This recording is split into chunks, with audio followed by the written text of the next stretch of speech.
अस्सलाम वालेकुम। प्रोग्राम 10 में खुश आमदीद। मैं हूं इमरान सुल्तान। जनाब, कहा जा रहा है कि इस साल बड़ी अच्छी कारकर्दगी रही एफबीआर की और जो टैक्स गोशवारे जमा कराए हैं लोगों ने, रिटर्न्स फाइल किए, उनकी तादाद ऑल टाइम हाई है, विच इज़ 56 लाख जो है वो टैक्स जो आपकी एक्टिव टैक्स पेयर लिस्ट में लोग मौजूद हैं। 56 लाख लोगों ने इनकम टैक्स रिटर्न फाइल किए हैं। बात यह है कि 25 करोड़ की आबादी में अगर 56 लाख का फिगर सामने आया तो यह महज 2.2% है। इतने लोगों ने रिटर्न्स फाइल किए और अगर इसमें इंडिविजुअल्स की बात करें, इनफरादी शख्सियात की बात करें, तो उनकी तादाद 37 लाख है, जबकि 16 लाख जो है वो कॉर्पोरेट और एओपीज जो हैं उन्होंने रिटर्न्स फाइल किए। अब इसमें कितनी तादाद जो है उनकी है जिन्होंने रिटर्न अपने निल फाइल किए हैं। बहरहाल क्योंकि ये ड्राइव की जा रही है इस वक्त इकॉनमी को डॉक्यूमेंट करने के हवाले से, और कहा यह जा रहा है कि अब नॉन फाइलर्स के खिलाफ एफबीआर जो है वो बड़े आहनी हाथों से निपटने जा रहा है। नॉन फाइलर्स जो हैं उनके बैंक अकाउंट्स की मुअत्तली के साथ साथ उनके यूटिलिटी सर्विसेज जो हैं उनको भी मुअत्तल किया जा सकेगा और साथ ही साथ उन पर सफरी भी लगाई जा सकेंगी। ये तमाम चीज़ें हम हमेशा से सुनते चले आ रहे हैं और हर हुकूमत और मुंतखब हुकूमत जब अपना बजट पेश करती है तो वहाँ पर एक ये तौजीह पेश की जाती है कि जनाब 7 लाख 8 लाख ऐसे लोगों को जो है आइडेंटिफाई कर लिया गया है जिनके जो लाइफ स्टाइल है वो उसको देखते हुए ये चेक किया जाएगा कि वो इनकम टैक्स रिटर्न फाइल करते हैं या नहीं, बल्कि उनके साथ सख्ती से निपटा जाएगा और नोटिस भेजे जाएंगे। लेकिन होता कुछ भी नहीं है। क्यों ये पूरा सिस्टम नाकाम है और हम किस तरफ जा रहे हैं टैक्स इस्लाहात के नाम पर? Former chairman FBR Shabbar Zaidi साहब इस वक्त हमारे साथ मौजूद हैं। शब्बर साहब, बहुत शुक्रिया आपके वक्त का। सबसे पहले तो जानना चाहूंगा कि क्यों हम नाकाम हैं, इस मुल्क में टैक्स कल्चर क्यों नहीं फरोग पा रहा? देखिए इमरान साहब, आप एक लफ्ज बार बार इस्तेमाल करते हैं कि सख्त इक़दाम लिए जाएंगे, आईनी हाथ से निपटा जाएगा। ये लफ्ज एक्चुअली गलत हैं। ये एक स्केयर आपके माशरे में पैदा करते हैं और रिश्वत सतानी को और बेईमानी को मजीद फरोग देते हैं। जो बात सीबीआर ने एफबीआर ने अच्छी की है, जो अभी इम्प्लीमेंट नहीं हुई और जिसको इम्प्लीमेंटेशन इमीडिएटली ज़रूरी है, जो मैं बार बार कह रहा था, वो ये है कि एफबीआर ने वर्चुअल एक्सेस लेने की कोशिश की है पाकिस्तान की इकोनॉमिक एंड कमर्शियल ट्रांजैक्शन के ऊपर। वो ये कहने का मतलब ये है, वो ये सिस्टम के अंदर वो ये कह रहा है कि जो भी बैंकिंग ट्रांजैक्शन होगी, जो प्रॉपर्टी की ट्रांजैक्शन होगी, वो सारी वर्चुअली एफबीआर के पास अवेलेबल होंगी।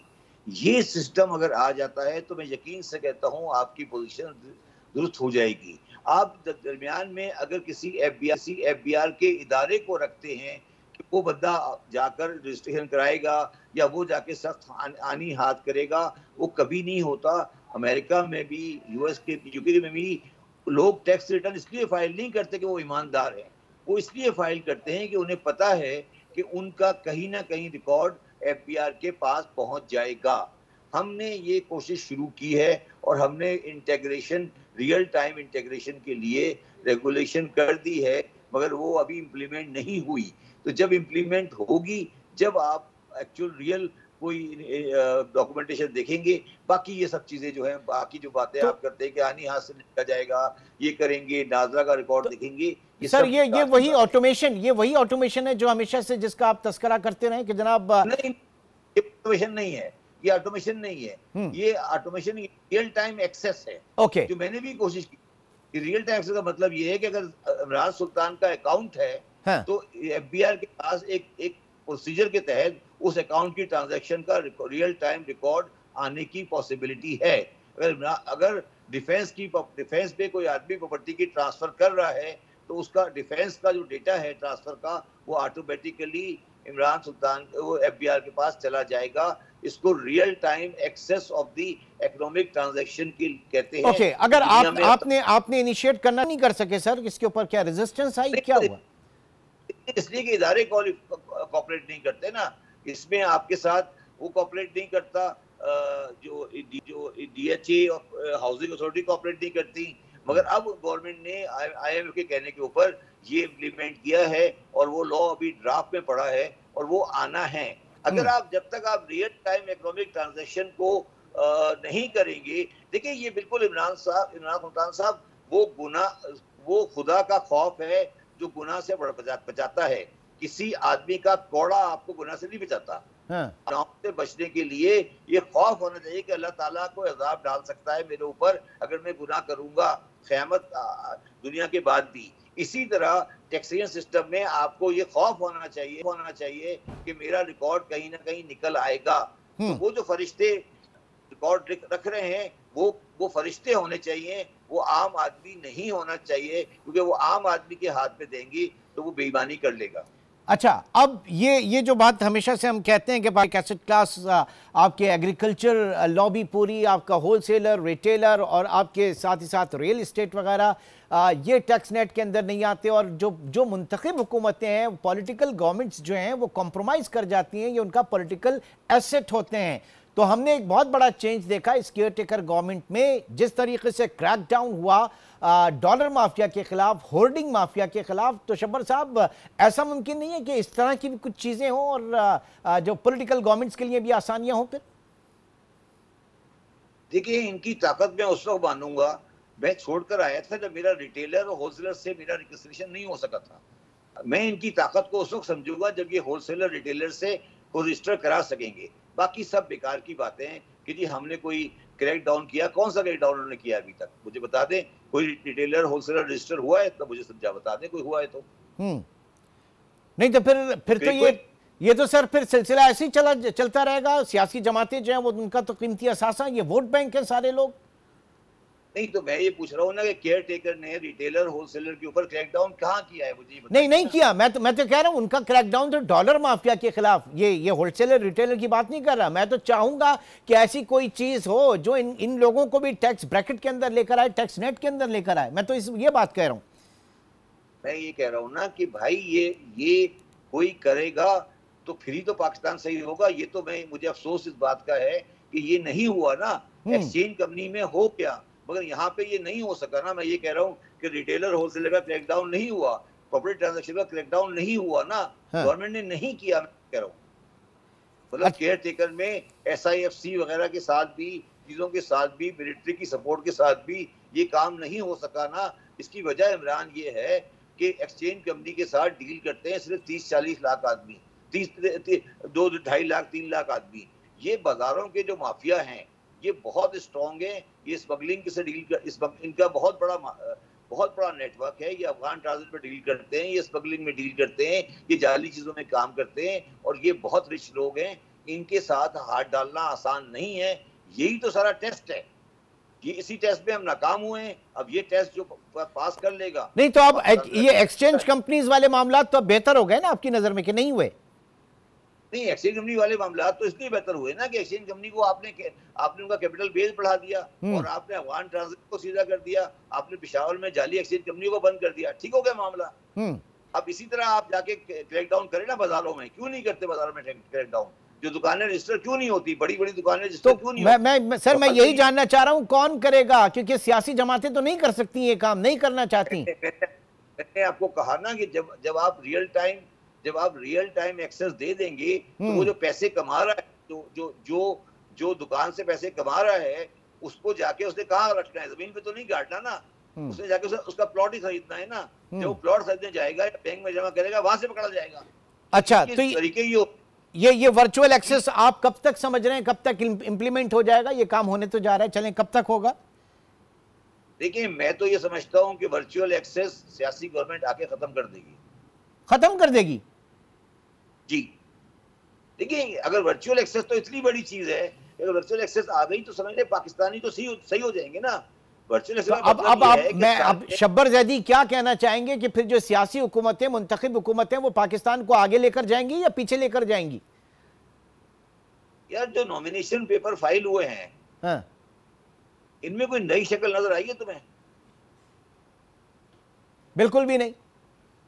तो फिर तुम क्या एक्सपेक्ट करते हो? जो उनका तर्ज हुकूमत वही होगा जो पहले था, तो आप उनसे तो फिर वो जो तब्दीली का नारा लगा था वो भी तो इन्हीं शक्लों के ऊपर लगा था सर, जिसका आप हिस्सा थे। नहीं, तब्दीली का नारा लगा था, 4.5 साल तब्दीली का नारा थे। मैं तो 8 महीने बाद आ गया था ना, छोड़ के क्यों आ गया था? देखिए, तब्दीली हम नहीं कर सके ना। मैं नाकाम हुआ तब्दीली में, हम छोड़कर आ गया। हमने तो कभी नहीं कहा तब्दीली करने के लिए आए थे और हम बैठे रहे। हम तो तब्दीली का नारा लगा के वापस आ गए कि हमने नहीं, हमसे नहीं हुआ, या हम तब्दीली के सामने हमारे माफिया बड़े बड़े थे। तो तब्दीली तो आनी है, चाहे ये करे या कोई करे, एक्स करे या वाई करे, यही तो मेरा लेकिन सर लम्हा फिक्रिया ये है कि आप ये कह रहे हैं कि सियासी हुकूमत जो है इस वर्चुअल एक्सेस को छोड़ देगी, तो फिर कम से कम कौम आगा हो जाए, कौम को इस बारे में पूरा पता चलना चाहिए कि ये हमारी पॉलिटिकल गवर्नमेंट्स जो हैं ये कॉम्प्रोमाइज करती हैं और उसी कॉम्प्रोमाइज के नतीजे में हम जो है डिट्रैक्ट हो जाते हैं इकोनॉमी हमारी। नहीं, देखिए बात ये इमरान कि जब मैं तो बार बार ये कहता हूँ ना, जब आप अभी तक आपके पास इल्यूजन है कि पाकिस्तान अभी गड्ढे में नहीं गिरा है और हम अपना फिस्कल डेफिसिट को सही कर लेंगे, अगर ये नहीं करेंगे तो एक आध साल में गड्ढे में गिर जाएंगे, फिर आके इनको डंडे मार के कराएगा IMF। देखिए ना, बात ये है कि ये इस लारे लप्पे में लगे हैं कि हमारा फिस्कल साइड बैलेंस है। जब ये नहीं होगा बैलेंस और आवाम के पास टैक्स को बर्दाश्त करने की खबर नहीं होगी, तो इनसे डंडे मार के कराया जाएगा ना सियासी गवर्नमेंट से। मैं ये कह रहा हूँ, सियासी गवर्नमेंटों को वो कभी अपनी ख्वाहिश से नहीं करेंगे, कभी नहीं करेंगे। तो जब पाकिस्तान आगे जाके परेशानी में फंसेगा, मैं लफ्ज डिफॉल्ट नहीं इस्तेमाल करना चाहता, जब पाकिस्तान बैंक करप्ट होगा, जब पाकिस्तान दिवालिया होगा, जो मुझे दीवार पे लिखा हुआ नजर आ रहा है, तो फिर ये इनके अच्छे भी करेंगे, क्यों नहीं करेंगे? फिर तो इनको करना पड़ेगा। ठीक है ना, मैं यही तो बात 2021 से कह रहा हूँ कि यार आप लोग दिवालिया हो चुके हैं, आपके पास कुछ नहीं है, आप ये क्यों बिला वजह की बातें करते हैं कि हम 2013 वापस ले आएंगे, हम ये कर देंगे, हम वो कर देंगे। आपके बस का काम नहीं है। शब्बर जैदी साहब, आप हमारे साथ ही मौजूद हैं। एक छोटे से ब्रेक की कॉल है नाज़रीन। शब्बर जैदी चेयरमैन फॉर्मर हमारे साथ मौजूद है। एक छोटे से ब्रेक के बाद दोबारा मिलते हैं।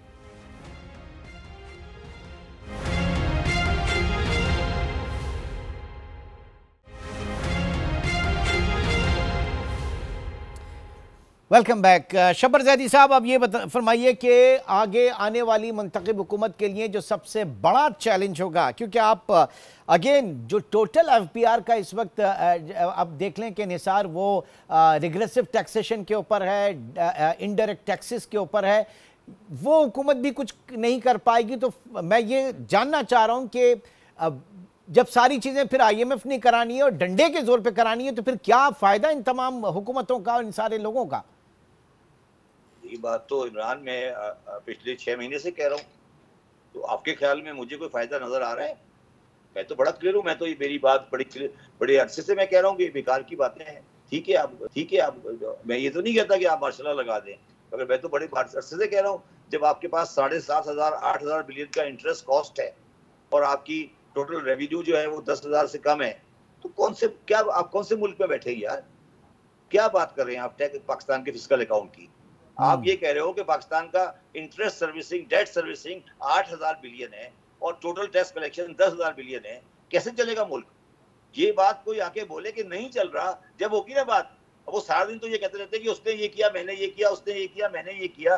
अगर इसमें लगे रहोगे, ठीक है, पब्लिक बेवकूफ बन रही है, पब्लिक बेवकूफ जाहिल है, पब्लिक बेवकूफ बनाई जा रही है, बनती रही है। मुसलमानों की तारीख ये रही है कि मुसलमान हमेशा हुक्मरानों को बेवकूफ बनाया है, बनाते रहेंगे। आप बताएं ना, जिस मुल्क के अंदर टोटल टैक्स कलेक्शन 10,000 बिलियन हो और जिसकी डेट सर्विसिंग 7,000 हो, वो मुल्क कैसे चल सकता है? सही। तो FBR बतौर इदारा, FBR तो एक बड़ा छोटा हिस्सा है ना, आपका पूरा फिस्कल सिस्टम कोलैप्स कर गया है ना यार। FBR तो बड़ा छोटा सिस्टम है, आपका पूरा फिस्कल सिस्टम कोलैप्स कर गया है।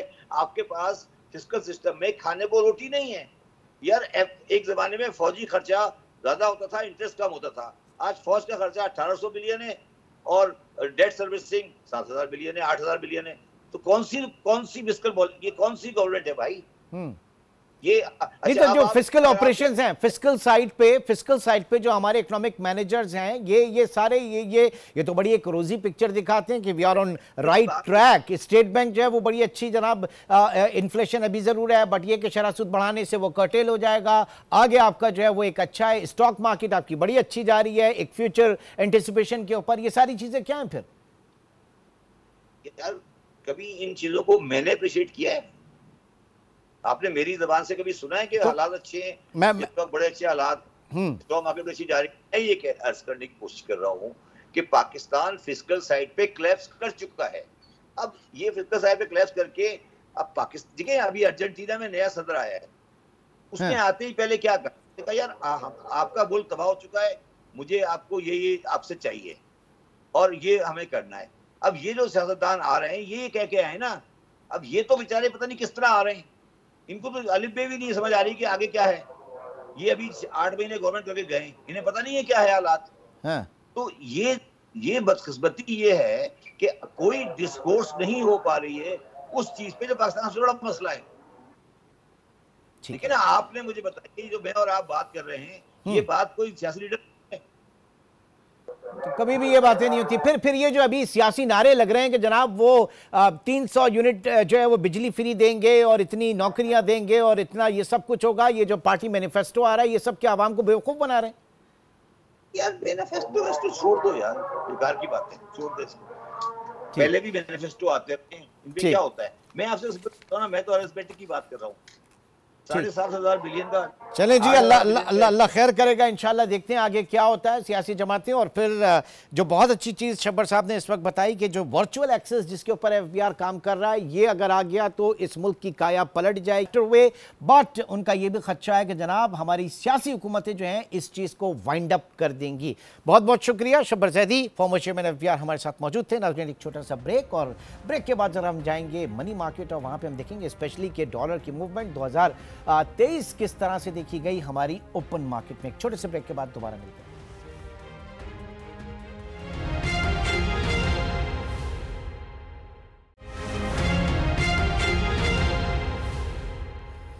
Welcome back. ब्रेक पे जाने से पहले बात कर रहे थे शब्बर जैदी साहब से, और उन्होंने कहा कि पाकिस्तान में एक्सचेंज कंपनीज के ऊपर जो क्रैकडाउन किया गया उससे हालात बेहतर हुए, और डॉलर जो है वो जिस तरीके से तकरीबन 328 पर था, और ये सितंबर 2023 की बात है, और दिसंबर में हम देख रहे हैं कि 284 जो इंटरबैंक और ओपन मार्केट के दरमियान प्रीमियम है वो 9% के करीब पहुंच गया था, 27 रुपए का फ़र्क पहुंच गया था। और उसके बाद एक क्रैकडाउन हुआ जिसमें सबसे पहले जो डॉलर की स्मगलिंग जो है उसको रोकने के लिए इंतहाई सख्त इकदाम किए गए। फिर गैर कानूनी सरगर्मियों में मुलव्विस जो एक्सचेंज कंपनीज थी उनकी बंदिश हुई, और साथ ही साथ उनका जो पेड अप कैपिटल है उसको 20 करोड़ से बढ़ाकर 50 करोड़ किया गया। और जो प्रीमियम है इंटरबैंक और ओपन मार्केट के दरमियान इसको लिमिट किया गया 1.25% तक। इससे ज़्यादा डिफरेंस नहीं होना चाहिए इन 5 कंसेक्यूटिव जो वर्किंग डेज होते हैं इन अ वीक। सूरत हाल कदरे बेहतर हुई, लेकिन क्या ये बेहतरी जो है मुस्तहकम बेहतरी से कहा जा सकता है? क्योंकि कहा मज़ीद ये जा रहा है कि अदायगियों का जो प्रेशर अभी भी रुपए के ऊपर है, और दिसंबर 2024 में दोबारा 325 तक डॉलर जा सकता है। ये रिसर्च एनालिस्ट जो हैं इसको प्रिडिक्ट कर रहे हैं। हमारे साथ मौजूद है जफर पराचा साहब जो कि जनरल सेक्रेटरी हैं ई कैप के, एक्सचेंज कंपनीज एसोसिएशन पाकिस्तान। बहुत शुक्रिया पराचा साहब। सबसे पहले ये बताइए, ये जो इस वक्त बात की जा रही है कि एक्सचेंज कंपनीज जो हैं इनको ज़रा ऑर्डर में किया गया, उसके बाद हमने देखा कि डॉलर जो है वो काबू में आया, कहाँ तक ये परसेप्शन सही है? अस्सलाम वालेकुम जनाब। देखिए जी, डॉलर काबू में किया गया इसमें कोई शक नहीं है, और लेकिन इसमें एक्सचेंज कंपनीज की रीस्ट्रक्चरिंग हुई है, और इसमें एक्सचेंज कंपनीज का गैप बढ़ाने में और कम करने में कोई रोल नहीं है। जब हमने ये देखा पिछले 6 माह पहले कि मुल्क में बहुत ज़्यादा मायूसी फैल गई थी, और डॉलर का रेट ग्रे मार्केट में 350, ओपन मार्केट में 335, और एक अजीब अफरा तफरी का माहौल था, तो उस वक्त में आर्मी चीफ और उनकी टीम आगे आए बादिल नाखास्ता, क्योंकि जब इदारों ने अपना काम नहीं किया तो उनको आगे आना पड़ा, क्योंकि उनके पास और बहुत बड़े बड़े काम है करने को, ख़ास तौर पे मुल्क की दिफा, आपके टेररिज्म, इंटरनेशनल आपके जो खारजा पॉलिसी है वो। तो जब उन्होंने आके इन चीज़ों को ठीक किया तो ये जो रेट का गैप था और जो भी कुछ था वो सिर्फ और सिर्फ स्मगलिंग, होल्डिंग और ट्रेड बेस मनी लॉन्ड्रिंग और ट्रेड बेस स्मगलिंग। तो सर ये सारे काम कोई आम आदमी तो नहीं करता ना, ये सारे काम वो लोग करते हैं जो बड़े स्किल्ड हों। तो क्या कहेंगे? स्किल्ड भी हो और प्लस उनके साथ उनको सपोर्ट भी हो या कनाइवेंस भी हो। हाँ। उनको रोकने वाले जो इदारे हैं, हाँ। उनकी कनाइवेंस के बगैर ऐसा कुछ भी नहीं हो सकता। और हमने ये देखा कि पहली दफ़ा बैंक्स के ऑफिसर्स, कस्टम ऑफिसर्स को भी गिरफ्तार किया गया, और जो इस चीज़ में इन्वॉल्व थे, जो कि एक बहुत मुश्किल काम था, तो उसकी वजह से ये बेहतरी आई। हर क्या आपका चाहे ग़िज़ाई अजनास हो, घी, चावल, गंदम, ठीक है, उनके ऊपर भी क्रैकडाउन हुआ, उन पे भी क्रैकडाउन हुआ। हाँ। और आपका उनकी प्राइसेस कम हुई, ख़ास तौर पे जब डॉलर की प्राइस कम हुई तो आपके पेट्रोल की प्राइस कम हुई, उसकी वजह से हर चीज़ के दाम कम हुए। तो हमने ये देखा कि हर तरफ बेहतरी आई। और जो डॉलर इस वक्त जो 281 रुपए की पोजीशन है, वो एक वक्त में 270-72 पे चला गया था। फिर थोड़ा सा मार्केट प्लेयर्स ने कुछ गेम किया, IMF के साथ हमारा जब SLA चल रहा था उसके साथ लिंक किया, लेकिन अल्लाह का शुक्र है वो भी इन टाइम हो गया। नहीं, लेकिन आप लोगों की तरफ से बात की जा रही थी, मलिक बोस्तान जो है उनका रिकॉर्ड के ऊपर स्टेटमेंट है कि वो डॉलर को 250 के करीब देख रहे हैं, और फिर यह था कि बड़े वाज़ेह इंडिकेशन है। और उसमें मार्केट में क्या था आपके यहाँ कि अगर किसी ने होल्डिंग की हुई है, होल्ड किया हुआ है, तो वो अपने एंटिसिपेटेड लॉस की वजह से फेंकेगा डॉलर और प्राइसेस और नीचे कूल होंगी, लेकिन आया नहीं है 200 उतना नीचे आया नहीं डिजायर्ड लेवल तक। देखिए बात यह है कि वो 250 वाली बात अभी फौरी तौर पे तो नहीं लगती, लेकिन जिस तरह इस वक्त सेंटिमेंट्स बन गए हैं और चीज़ें कंट्रोल की जा रही हैं, ख़ास तौर पे स्मगलिंग, और आप ये देखिए फ्लाइट ऑफ कैपिटल भी अब ना होने के बराबर है। और फिर जो इस वक्त केयर टेकर गवर्नमेंट है, उसमें करप्शन भी सुनने में नहीं आ रही, कम है। अब जैसे अज़ाइम नहीं है ना उनके इस तरह के। जी बिल्कुल। But what about the political government, जो अब मिसाल के तौर पे ये सारी चीज़ें जो हैं, ये आपके सरहद पार डॉलर की स्मगलिंग को रोकना, ये सारे कम हुए ना, ये मतलब क्रैकडाउन करने के, ये तो नॉर्मल ऐसा होना ही नहीं चाहिए था, ये कंप्लाइंस के इशू हैं जो उन्होंने किए। तो ये पॉलिटिकल गवर्नमेंट्स ये क्यों नहीं करती? फिर दूसरा कि रिसर्च रिपोर्ट्स में कुछ देख रहा हूँ 2 दिसंबर 2024 तक, क्योंकि प्रेशर आपके ऊपर होगा, और अगेन 325 के करीब देखा जा रहा है, एंटिसिपेट किया जा रहा है डॉलर का। देखिए जनाब, बात यह है कि पाकिस्तान इस वक्त एक तो जियो पॉलिटिक्स की नज़र हुआ हुआ है। ये जो रिपोर्ट्स आती हैं इसमें एग्जैक्ट बातें ठीक नहीं होती।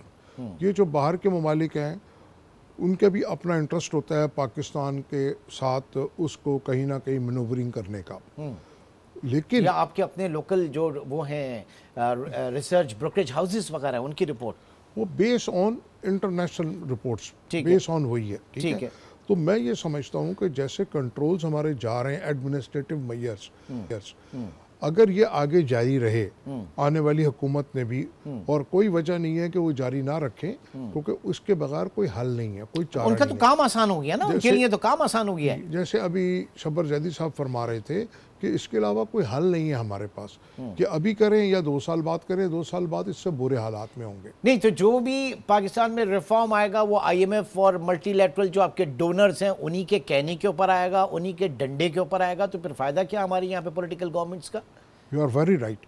अगर हमको स्क्रिप्ट ही पढ़ना है तो फिर तो हमारी गवर्नमेंट का कोई फ़ायदा नहीं है, या हमारे जो इतने बड़े बड़े ब्यूरोक्रेट्स या इदारे, उनका कोई फ़ायदा नहीं है।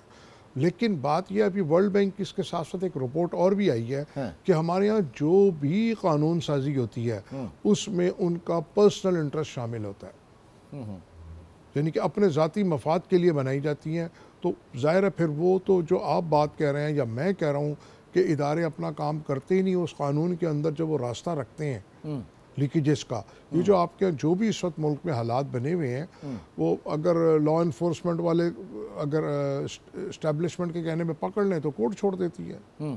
तो कहीं ना कहीं जो ये रास्ते रखे हुए हैं, चोर दरवाजे बंद करने पड़ेंगे। और IMF के कहने पे हमको नहीं चलना, हमको अगर हम सब ये सोच लें, खुद से अपना हाउस ऑर्डर में करना है ना सर। बात ये है कि अपनी इकोनॉमी को, अपना मुआशी क़िबला खुद हमें दुरुस्त करना है, बजाय इसके कि IMF हमें आके इस वक्त जो सबसे ज़्यादा अहम बात है वो ये ज़रूरी है कि हम सब ये सोच लें कि भाई आवर DNA इज़ पाकिस्तान। एक लाइन ड्रॉ करनी पड़ेगी, और अगर नहीं करेंगे तो फिर खुदा ना करे जो लोग हमारे बारे में अंदाज़ा लगा रहे हैं तो हमको वहाँ पहुँचने में कोई देर नहीं लगेगी। जैसे आपने 325 का कहा, तो हम 335 पहले देख चुके हैं।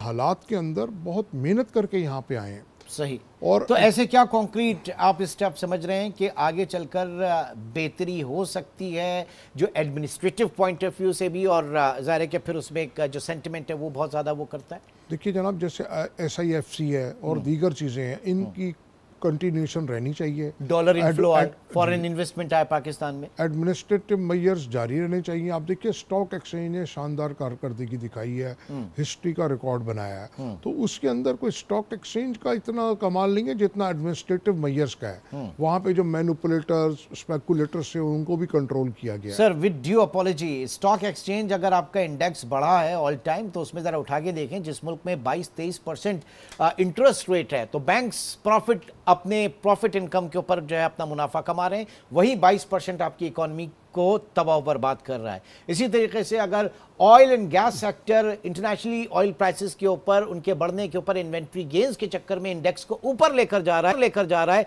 तो सेम टाइम आपकी इकोनॉमी जो है, आपका इंपोर्ट बिल जो है वो आपके काबू से बाहर हो रहा है। तो स्टॉक एक्सचेंज को अगर आप एक रिफ्लेक्टिव इंडेक्स मानते हैं इकोनॉमी के बैरोमीटर के लिए, तो कम से कम मुझे तो हजम करना मुश्किल है। देखिए हम बैरोमीटर नहीं मानते, लेकिन जैसे आपने कहा कि बैंक्स के प्रॉफिट्स और जिगों के प्रॉफिट्स ये जब है ऑन इंटरेस्ट इनकम जी, और वो इसी वजह से है कि इदारे अपना काम नहीं कर रहे। अगर वो कर रहे हैं, उनके रेगुलेटर उनके जो भी अपना काम कर रहे हो, तो इस तरह के इतने बड़े प्रॉफिट्स दुनिया में कहीं नहीं आते। बैंकों का अगर आप कैपिटल स्प्रेड उठा के देखें, एडवांस टू डिपॉजिट बैंकों का स्प्रेड उठा के देखें, किसी का है कि दुनिया में किसी बैंक का नहीं होता। उसकी वजह मैं आपको बताऊं, उसकी वजह क्या है कि जितने सरकारी इदारे हैं वो एक बैंक में, प्राइवेट बैंक में पैसे रखवाते हैं 10-12% पे, और वो उठा के गवर्नमेंट सिक्योरिटीज में 22% पे लगा देता है। तो बेसिकली वो उसका प्रॉफिट नहीं है। इसी तरह वो पब्लिक से लेके 10%, 8% के गैप पे गवर्नमेंट सिक्योरिटीज में, गवर्नमेंट पेपर्स के ऊपर जाहिर है। तो ये सब मैनिपुलेशन है, ये सब मैनिपुलेशन है कि एक पब्लिक के भी हिस्सा मारा जाए। अगेन ऐसे इस डायरेक्शन में अगर आपकी इकोनॉमी जा रही है और अगर आपके सेक्टर्स जा रहे हैं, उनकी परफॉर्मेंस है, तो हम क्या उनसे खैर की तवक्का करें कि ये मुल्क की मईशत के लिए बेहतर है? कहाँ से हम कर सकते हैं? देखिए जनाब, बात ये है, आप जो सब्सिडीज दे रहे हैं उसको आपको कंट्रोल करना पड़ेगा। और जो आप ये देखिए कि अब आपने जो गवर्नमेंट ने जो लोन लिया है इसमें 1-1.5 साल में, 1 साल के अंदर वो 7 टाइम ज़्यादा लिया है जी, ठीक है। और अब आपकी ये हालत है कि आपको इंटरेस्ट देने के लिए आपको लोन लेने पड़ रहा है, फर्दर बोरो करना आपको अपने खर्चे कम करने पड़ेंगे। ठीक, इनफ्लोज की सूरत हाल बताएं इस वक्त, जो आपकी रेमिटेंसेस हैं उनकी क्या प्रोग्रेस? वो बेहतर है, जो ग्रे मार्केट में चली गई थी वो वापस बैंकिंग चैनल में आना शुरू हो गई है, लेकिन उस पर काम करने की बहुत ज़रूरत है। ख़ास तौर पे ओवरसी पाकिस्तानी को उसका हक नहीं मिल रहा। हम PRI की मद में, बैंकों को इंसेंटिव की मद में जो पैसे दे रहे हैं वो डायरेक्ट ओवरसी पाकिस्तानी को मिलना चाहिए, ताकि देखिए जो हमारी रेमिटेंस है अभी भी आधी है, आधी ग्रे मार्केट में।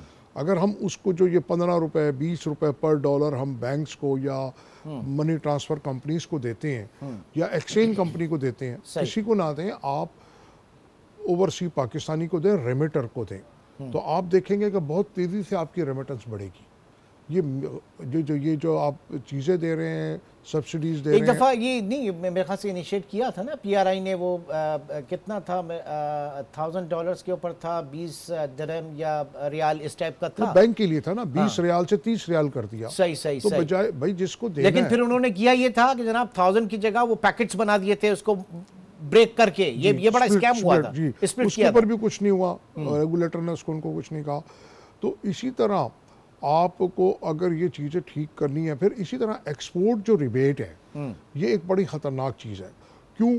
आप रिबेट दे रहे हैं बिजली की शक्ल में, गैस की शक्ल में, 12 फैक्ट्रियों को एक्सपोर्ट कर रही हैं 2 फैक्ट्रियाँ, और जो आपके जो स्मॉल मीडियम इंटरप्राइजेज है उनको ये रिबेट वगैरह नहीं मिल पाते। आप रिबेट दें, उन सब रिबेट को क्लब करें, और उस रिबेट को जब वो उनकी प्रोसीड आ जाए, जब रेमिटेंस आ जाए, आप 30-35% दे रहे हैं एक्सपोर्टर को, तो वो डायरेक्ट दे दें, तो उसका जो लीकेजेस हैं वो भी ख़त्म हो जाएगी, और जो राइट पर्सन को वो पैसे मिलेंगे। आप लोगों की इस तरह की जो रिकमेंडेशंस हैं, ये इसको सुना जाता है? जी सुना जाता है। हाँ। आज से 1 साल पहले तक तो मैं बहुत मायूस था, लेकिन मैंने आपके प्रोग्राम में एक आध दफ़ा कहा है मुख्तलिफ जगह कि मुझे इस साल के शुरू में लगा कि जो हमारी इस्टेब्लिशमेंट है वो बहुत कंसर्न है, उनको बड़ी फ़िक्र है, और पिछले 6 माह से हम देख रहे हैं कि ये चीज़ें अब डेवलप हो रही हैं और चेंजेस आ रहे हैं। चलें जी, खास तौर पे अफगान ट्रेड ट्रांजिट आपने देखा, आपने अच्छी बात यह है और दुआ यह है कि जो मुंतखब हुकूमत हैं वो इस लेगेसी को लेकर चलें, इन तमाम इश्यूज को लेकर चलें। हमारे कारोबारी हलके में तो इस वक्त ये सोच है कि अगर यही निगरान हुकूमत चलती रहे, ये जो आर्मी चीफ वाली, तो वो लोग ज़्यादा खुश हैं। वो कहते हैं कि सियासी हुकूमतें ने आके कंप्रोमाइज़ करना है मजहबी जमातों से, लिसानी जमातों से, TTP फलाना, इन सब के साथ मिल के इन्होंने मुल्क का हाल ख़राब करना है। तो लोगों में खौफ एक बहुत बड़ा चैलेंज होगा इलेक्शन के बाद जो मत होगी, और उस हुकूमत को इन तमाम चीज़ों को लेकर चलना पड़ेगा अगर आपको पाकिस्तान को आगे लेकर चलना है और दुरुस्त सिमत में लेकर चलना है, वरना हालात खुदा न खास्ता इससे भी बदतर हो सकते हैं। बहुत शुक्रिया। जफ़र पराचा साहब हमारे साथ मौजूद थे, शब्बर जैदी साहब भी हमारे साथ मौजूद थे। आज के प्रोग्राम से अब तक इतना ही, इंशाल्लाह आपसे कल मुलाकात होगी। अपना बहुत ख्याल रखिएगा। अल्लाह हाफ़िज़।